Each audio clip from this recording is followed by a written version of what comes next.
अंदर आइए, थोड़ा अंदर जाओ सर, थोड़ा अंदर पाइप दे रहा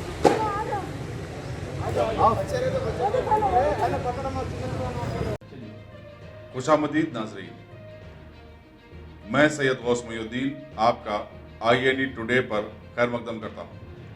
यूं तो होती है हर न्यूज़ पर आपकी नज़र, हम देते हैं रोज़ाना आपके लिए खास खबर। चलिए जानते हैं आज की खास खबर।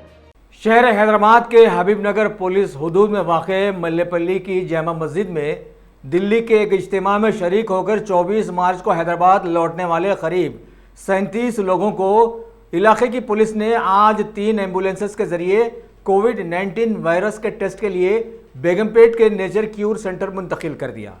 इनमें 13 लोग दिल्ली के बतलाए गए हैं, माँ बाकी 24 हैदराबाद से ताल्लुक़ रखते हैं। वाज़ेह रहे कि सऊदी अरबिया में मस्जिदें क्या बंद हुई कि सारी दुनिया के मुसलमानों के जानों पर बनमाई है, जबकि ज़माना इनका पहले ही से बड़ा दुश्मन।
Ghazi kidney centre and multi speciality hospital, गुर्दे और बवासीर के इलाज का 40 साल मशहूर हॉस्पिटल, जहां हजारों पेशेंट्स क्योर हो चुके हैं। Doctor Husaini international national award winner और दूसरे डॉक्टर्स और लेडी डॉक्टर्स की जेर खिदमत गुर्दे के तमाम अमराज का मुकम्मल ट्रीटमेंट किया जा रहा है। गुर्दे फेल हो चुके हों, डायलिसिस करवा रहे हों, याद रखिए डायलिसिस कोई इलाज नहीं, इससे 1% भी गुर्दे रिकवर नहीं होते। हाँ, डायलिसिस टेम्पररी रिलीफ दे सकता है, लेकिन हमारे ट्रीटमेंट से गुर्दे फिर से फंक्शन में आ सकते हैं। गुर्दे श्रिंक हो गए हों या सिस्ट हो, गुर्दे की पथरी हो, कैसी भी गुर्दे की तकलीफ हो या पाइल्स यानी बवासीर, चाहे ब्लीडिंग हो या कोम, बगैर ऑपरेशन मुकम्मल क्योर ट्रीटमेंट का एक ही centre, Ghazi kidney centre, DLRL main road opposite Vikas high school, Chandrayangutta, Hyderabad. Cell 9966930824 या 9391326261।